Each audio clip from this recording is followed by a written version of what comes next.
Toda vez que o Lula resolve gastar o nosso dinheiro fazendo mais um passeio por aí, eu faço questão de, aqui no editorial, fazer uma análise dessa saída do Lula, o que isso traz de bom, ou o que as falas do Lula colocam o nosso país ainda mais em situação vergonhosa lá fora. E aí, foi publicada uma matéria da BBC News que desenha, faz o retrato daquilo que eu venho falando sobre as falas do Lula, sobre a atuação internacional do Lula. E você vai entender o porquê. Mas antes de entrar na matéria da BBC News, eu vou contar um fato aqui para vocês. Tem uma matéria do Milei que eu preciso falar com vocês e eu vou relatar um fato que talvez desenha essa situação para vocês. Vocês devem saber, eu já falei algumas vezes aqui, eu sou mestre em comércio internacional pela Universidade de Miami, pela Mustang University. E aí, um dia, um professor dando uma aula, ele falou o seguinte: olha, você tem que saber que ser visto não é a mesma coisa de ser reconhecido. Ou seja, você pode ter visto e ter negócio com 10 empresas falidas. O que você prefere? As 10 empresas falidas te vendo, ou você quer uma empresa lucrativa do grande setor te reconhecendo? É óbvio, eu prefiro ser reconhecido por grandes do que ser visto por vários pequenos, fracos, que não vão me agregar nada. Você quer, vou até parecer um coach agora falando, mas você quer estar entre os grandes, ser conhecido por ser uma democracia pulsante? Ou você quer estar entre os pequenos? Você quer ser equiparado a Venezuela, Nicarágua, Irã? Pois é. Olha só, o cara já chega batendo um bolão. O Milei. Matéria do Pleno News. Netanyahu chama Javier Milei de verdadeiro amigo dos judeus. O primeiro-ministro de Israel, Benjamin Netanyahu, descreveu o presidente eleito da Argentina, Javier Milei, como verdadeiro amigo dos judeus, após o argentino dizer que pretende mudar para a embaixada de Tel Aviv para Jerusalém. O ato é considerado uma demonstração de reconhecimento de Jerusalém como capital israelense. Ou seja, de quem você quer o reconhecimento? Milei já foi aos Estados Unidos e voltou anunciando que vai ser um grande parceiro comercial dos Estados Unidos. Pois é, de que lado você quer estar?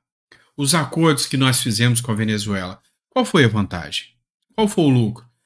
Vou te lembrar, uma dívida de 5 bilhões de reais. É isso? É isso que vale a pena? Não, não é.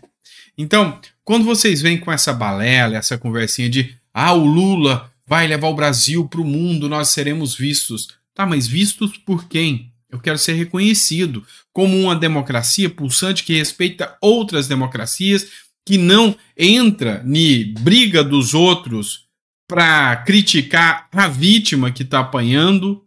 Essa é a democracia que eu espero. Esse é o retrato internacional que eu quero. Senão, fica aqui dentro do país e resolve os problemas daqui. É por isso que eu estou dizendo.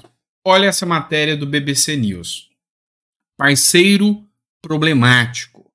Como a imprensa da Alemanha vê a visita de Lula a Berlim. Pois é, tem um monte de site esquerdista aí regozijando. Lula vai voltar a fazer negócios com a União Europeia, a Alemanha vai conversar com o Lula de novo. Pois é, eu acho que nós voltamos a ser a chacota, o Zé Carioca do mundo. E não é essa a representatividade que eu espero. Não é mesmo. Olha só o que essa matéria diz. A imprensa alemã destacou a visita do presidente Luiz Inácio Lula da Silva a Berlim como uma oportunidade de reativar as relações entre Brasil e Alemanha, mas lembrou que as divergências entre os dois países em temas como a guerra na Ucrânia e o conflito em Gaza podem ameaçar essa tentativa de reaproximação. A ZDF, a maior emissora da Alemanha, chamou Lula de parceiro problemático. Na minha visão, ainda pegou leve. Abre aspas. O farol de esperança, há muito venerado como uma estrela por muitos esquerdistas europeus, tornou-se há muito tempo num parceiro problemático, escreveu Frank Buchwald correspondente sênior de política do canal de TV. Abre aspas. A sua posição pouco clara na guerra da Ucrânia, a sua exultação ambígua após o ataque terrorista do Hamas Islâmico, tudo isso confunde os europeus, especialmente os alemães, acrescentou. O Buchwald lembra que a relação entre Brasil e Alemanha e, mais amplamente, entre Mercosul e União Europeia tem sido caracterizada pela falta de entendimento. Ou seja, caracterizou o Lula aqui, para não falar em outras palavras, um anão diplomático. Pois é. E é isso que eu venho falando para vocês há vários editoriais. Gente, não é essa a imagem que nós temos que passar. Então, democracias ao redor do mundo não respeitam mais o Brasil como uma democracia séria. E isso, com toda certeza, é um grande problema. Vamos lá, tem mais matéria que eu quero tratar com vocês. Está circulando aí nas redes sociais, principalmente no TikTok. O TikTok virou um celeiro de fake news, tá, gente? Toma cuidado, principalmente o que você posta no TikTok. O que mais tem é gente postando fake news para ganhar visibilidade, para ganhar visão. Tá rolando aí essa fake news de que o Bolsonaro teve a inelegibilidade cassada. E aí, essa agência de checagem aqui tá certinha, não tem nada disso. Eu mesmo vi esse vídeo. É falso que o juiz anulou a inelegibilidade de Jair Bolsonaro. É falso que um juiz anulou a inelegibilidade do ex-presidente Jair Bolsonaro, determinada pelo TSE, em junho desse ano, como afirmam publicações nas redes. O vídeo compartilhado pelas peças de desinformação mostra, na realidade, o voto do ministro Raul Araújo durante o julgamento da Corte Eleitoral. O posicionamento do magistrado, contrário à inelegibilidade, foi voto vencido e o ex-presidente foi impedido de concorrer ao cargo eletivo por 8 anos. Então, é uma tremenda de uma fake news esse vídeo que o pessoal está postando. Sabe, tem gente tão mal intencionado e engana, inclusive quem é de direita. Tem um cidadão aí que eu fiz algumas notificações, ele está pegando meus vídeos, cortando e colocando títulos de fake news. Então, por exemplo, ele pega um vídeo que eu estou falando aqui, por exemplo, do Lula aí, né? Dessa matéria da BBC News. E aí ele vai lá e escreve: a União Europeia pediu a cassação do Lula. Então, tem esse tipo de gente mal intencionado, mau caráter, que rola nas redes sociais. Então, muito cuidado com quem faz esse tipo de fake news. Então, atrás de views, de grana, de monetização. Então, você toma muito cuidado, porque na hora, isso aí pode se virar contra você. Vamos falar de um ponto aqui agora. Agora vamos falar de um ponto temerário, daqueles que não se pode falar o nome. Brincadeira. Vamos falar do STF. Olha só. O André Mendonça liberou a ação sobre descriminalização do porte de drogas. Essa matéria é do Correio Brasiliense. Mendonça libera a ação sobre descriminalização do porte de drogas. O que aconteceu? O André Mendonça, ministro do Supremo, ele pediu vista da matéria. O que é vista? É um prazo para ele poder analisar mais. É aquela ação que está correndo lá no Supremo Tribunal Federal, no qual o ministro Alexandre de Moraes, o Gilmar Mendes, o Barroso apostam em descriminalizar as drogas. Ou seja, a depender da quantidade de droga que você tiver, você não vai ser punido. É como se você estivesse fumando um cigarro normal. É descriminalizar. Só que não vai descriminalizar o tráfico, ou seja, o tráfico só vai ter mais cliente. O cliente não é criminalizado, o vendedor é. E aí, depender da quantidade, o vendedor vai falar que é só um usuário também. Então, assim, é um afago muito grande para os próprios traficantes. Tem um dos ministros, eu não me recordo qual aqui. Ele chegou a mencionar que pode utilizar qualquer tipo de droga, independente da quantidade. Se for para uso, tá tudo liberado. Deixa todo mundo ficar doidão, tá tudo bem. Crack, não importa, deixa usar, não é crime. Isso é um absurdo. Só que aí o Senado está preparando a resposta e uma resposta à altura. O Efraim Filho, que é o relator de uma PEC, e essa PEC, o texto dela é o seguinte: qualquer quantidade de droga que você tiver, você é criminoso. Não tem essa de droga para uso, não. E aí ele está correndo atrás de assinaturas e quer aprovar isso no Senado ainda o mais rápido possível. E aqui ele faz até um agradecimento ao Magno Malta, né? Quero agradecer ao senador e amigo Magno Malta pelo apoio à PEC que criminaliza a posse de qualquer tipo de droga em qualquer quantidade. Então, a ideia é essa. E o senador Efraim Filho está fazendo um jogo incrível, porque função de legislar é do Congresso. E o Congresso e o povo já decidiu, chega de droga. Vamos ser sinceros, ninguém aguenta mais Cracolândia por aí. Vamos ser sinceros, ninguém aguenta mais ver famílias sendo destruídas por causa de drogas.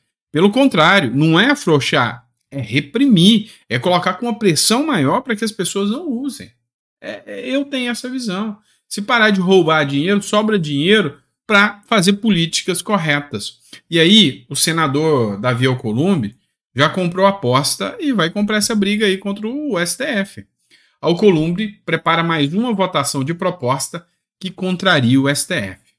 O presidente da CCJ, Davi Alcolumbre, deve pautar no colegiado mais uma votação que acentua a crise entre o governo nacional, entre o Congresso Nacional e o Supremo Tribunal Federal. Dessa vez, o foco recai sobre a proposta de emenda à Constituição antidrogas, que criminaliza a posse e o porte de drogas. O próprio senador Efraim Filho, que é da Paraíba, ele já deu o posicionamento que tem o aval tanto do Pacheco quanto do Alcolumbre para pautar, vão aprovar e vão mandar para a Câmara. E aí é pressão em cima da Câmara para mandar mais essa para cima do STF. Ou seja, vai ser assim, o STF decide uma coisa, o Senado vem e rebate com outra, para mostrar para o STF que o papel dele não é legislar. Então, a briga está bem acirrada em cima dessa situação aí. Outra matéria que a gente precisa discutir. Eu já disse para vocês que nem toda esquerda é igual, nem toda direita é igual. Tem gente séria na esquerda, tem gente séria na direita. É assim. Tem gente picareta, malandro na direita que pega vídeo, corta vídeo, faz fake news, inventa um monte de coisa, assim como tem extremista da esquerda que faz a mesma coisa. E por que eu estou falando isso? Porque eu vou trazer aqui uma pauta, um comentário sobre um cara de esquerda, tá? O Amon Mandel. É uma matéria que foi publicada na Folha de São Paulo e eu achei super interessante. Deputado do Amazonas leva denúncia à ONU sobre o ar na Amazônia. Apesar de ser de esquerda, ele não poupou coragem em bater de frente com o governo Lula e fez uma denúncia na ONU contra o Lula. Peraí, só para você entender. É um deputado de esquerda que vive na Amazônia, o mais votado da Amazônia, que denunciou o Lula na ONU, em Dubai, tá? Sobre o descaso do governo. Olha só o que ele diz aqui na matéria. O deputado federal Amon Mandel apresentou denúncia a autoridades da ONU sobre qualidade do ar na Amazônia.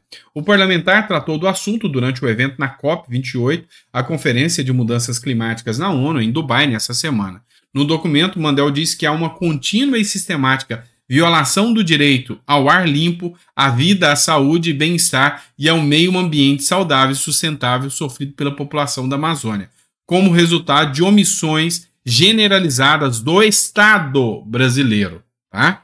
E aí ele escreve o seguinte: na denúncia, o deputado pede que as autoridades exijam do governo federal, Lula, e dos governantes dos estados da Amazônia e do Pará, além da prefeitura de Manaus, que eles adotem urgentemente medidas para fazer cessar e prevenir violações futuras dos direitos universais apresentados e que eventualmente reparam dano à saúde coletiva do meio ambiente. Ou seja, é nessa mesma COP28 que o Lula estava lá e o Lula disse: nós estamos combatendo o desmatamento e as queimadas na Amazônia. Pois é. Deu para ver o tamanho da hipocrisia? É um cara de esquerda fazendo uma denúncia contra o Lula e o governo federal, defendendo o povo que o elegeu. Parabéns, é assim, ó. O deputado tem que defender o povo. É isso. Ele é pago pelo povo. Então, eu gosto desse cara, desse Amon Mandel, viu? Eu gosto da postura dele. Acho ele um cara bem coerente. Vamos lá, olha essa matéria que eu quero trazer para vocês. Essa matéria aqui é do site Cavoc, voltado a questões militares. Olha o tamanho da afronta já. O governo venezuelano, ele aprovou o plebiscito, lá, o referendo, para tomar um pedaço da Guiana. Eu já fiz um vídeo falando sobre isso. Aeronaves militares venezuelanas apresentam pintura clamando pela região de Essequibo. Ou seja, aqui, né, eles já fizeram pintura falando, é nosso. E aí, por que afronta? Caças, aviões de guerra pintados com a região de Essequibo para confrontar, ou seja, chamando para a guerra, dizendo, ó, nós vamos estar na guerra, é isso que vai acontecer. Ou seja, a medida tomada pelo governo venezuelano foi para mandar um claro recado para Guiana, né, ou Guiana, ou seja, nós vamos tomar suas riquezas. E aí, cadê a galera da esquerda?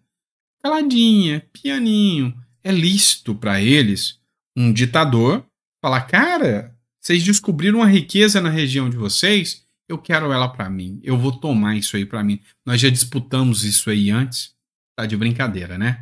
E aí veio o presidente da Guiana, eu já falei sobre o Irfan, né? Mohamed Irfan Ali, eu já comentei sobre ele no último vídeo que eu tratei sobre o tema, e aí ele deu a resposta. O presidente da Guiana fala contra Maduro, não seremos pisoteados, ou seja, nós vamos bater de frente. Você quer guerra? Vamos ter guerra. Nós não vamos ser pisoteados aqui, não. O Irfan Ali reuniu uma quantidade enorme de gente no estádio lá da capital e conversando, falando para o povo, falou, olha, nós não vamos aceitar que o Maduro faça qualquer ato e eu estou convocando vocês para estarem preparados e nós vamos fazer tudo que a lei nos garantir para garantir aqui a nossa região de Essequibo, ou seja, a nossa riqueza. Então, nós vamos estar lutando aqui pelo que é nosso por direito. Ou seja, deu uma resposta clara aí. E aí, os Estados Unidos se manifestou. Matéria do R7. Ó, R7.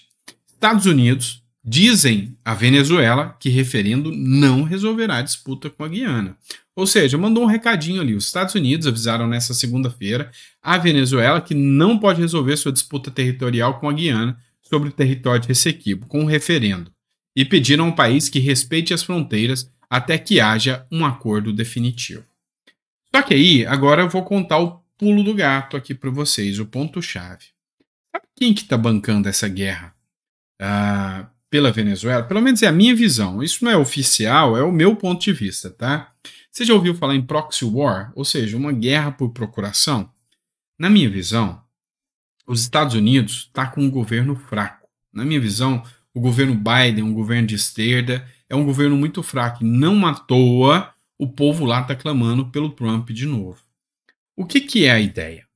Eu percebo que China e Rússia, principalmente Rússia, estão bancando a ajuda para a Venezuela, estão incentivando ali, ó, vai Venezuela. Eu até li uma matéria sobre isso para vocês aqui. Vai Venezuela, parte para cima que os Estados Unidos não vai ter culhão para te enfrentar. Estados Unidos já está quebrando. Biden é fraco. E aí, dá uma olhada nessa matéria, Diário de Pernambuco. Casa Branca alerta que está ficando sem dinheiro para apoiar a Ucrânia. Os Estados Unidos, principal fornecedor de ajuda militar à Ucrânia, estão há meses em um limbo orçamental causado por uma interminável turbulência parlamentar. O anúncio do Biden foi que só tem grana até o final de dezembro. Entrou janeiro, a Ucrânia está por conta própria. E aí a Ucrânia sem a OTAN e sem Estados Unidos vai ser massacrada. E aí vai ser uma vitória da Rússia. E aí se a Rússia joga mais uma bomba aqui, ou seja, deixa rolar essa guerra aqui na América do Sul com a Venezuela, os Estados Unidos entra sem força, sem grana, o que vai rolar? Os Estados Unidos vai ser enfraquecido e vai perder em duas guerras, ou seja, quebrando a hegemonia norte-americana, aí é que o buraco vai ficar fundo mesmo, aí é que a coisa vai ficar feia mesmo. Então, esse negócio está mais complicado do que você possa imaginar. Tá? Vamos partir aqui para outra matéria. Agora vamos partir para problema nosso, né? Se bem que essa guerra em Essequibo vai ser problema nosso também. Logo, logo, espera para ver. Matéria da Veja, comentada aqui pelo Paulo Martins, né? O BNDES oferece 450 milhões do Fundo Amazônia a movimentos sociais. O BNDES está agressivo no mercado. E aí ele critica aqui, né? Trazer renda para o país? Não, pera aí. Você tem que entender, é uma postura do governo Lula, é uma articulação do governo Lula apostar em lotear o BNDES. Isso é muito, mas é muito grave mesmo. Então, o que ganha? O que ganha o Brasil mandando esse dinheiro para esses movimentos sociais? Gente, o que faz o país crescer é a economia. E aí eles criam um caos, criam essa briga para que você pense que o maior inimigo é o cara rico. O maior inimigo de tudo é o cara rico que vem cá. E você não percebe que o maior inimigo que você tem é o Estado gordo, inchado, te cobrando tudo. Vamos lá. O cara rico, ele quer vender. Ele não quer fazer o seu arroz custar 20, 30 reais o saquinho de 5 quilos, não. O cara quer que o saquinho saia a 5 reais. Quanto mais ele conseguir reduzir custos, trazer um arroz para você comprar, ele quer mercado. Quem sobe o preço desse arroz para 30 pila é o mercado, é o governo. É o governo inchado, é o governo grande.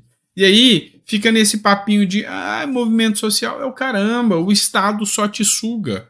Não há nada que o Estado te dê que ele não te tome em dobro. Então presta atenção. Então o pobre pensa que o problema é o rico. Não, o problema é o Estado gordo, é o Estado inchado. Esse é o grande problema de qualquer nação, esse é o grande problema de qualquer país. Certo? Vamos lá, eu tenho mais uma matéria para vocês. Rápido aqui. A Argentina deixa Lula na mão e se retira de acordo com a União Europeia. No último editorial, eu falei para vocês que o Lula está tentando fazer a costura aí para fechar um acordo com a União Europeia correndo antes do Milei, porque o Milei é um libertário e o libertário não costuma quebrar contrato. Então, se o Lula conseguir fechar o acordo com a União Europeia agora, o Milei tem que cumprir, porque uma das características é cumprir o contrato, né? Só que deu ruim. Por quê? Porque tinha uma reunião marcada agora para o dia 7, daqui 3 dias, aqui no Brasil, com o Mercosul, com os integrantes do Mercosul, para tentar fazer a costura.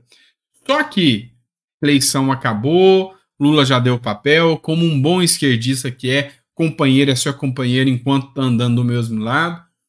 O governo atual, não é o governo do Milei não, falou não.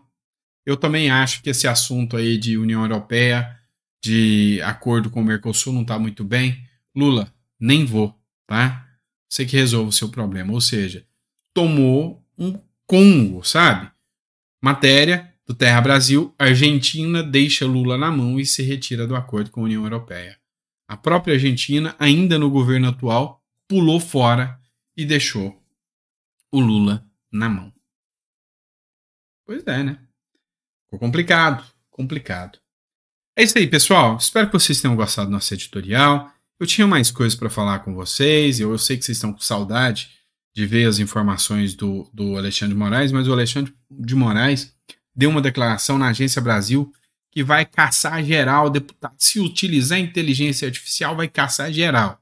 Mas as maiores informações eu vou passar para vocês no editorial de amanhã cedo. Eu vou deixar essa matéria aqui e aí eu vou explicar o que foi esse posicionamento do Alexandre de Moraes, tudo isso para vocês, combinado? Para o vídeo não ficar muito extenso, tá bom? Grande abraço, pessoal. Fiquem com Deus. Vejo vocês no próximo editorial. É sempre um prazer estar aqui com vocês. Grande abraço.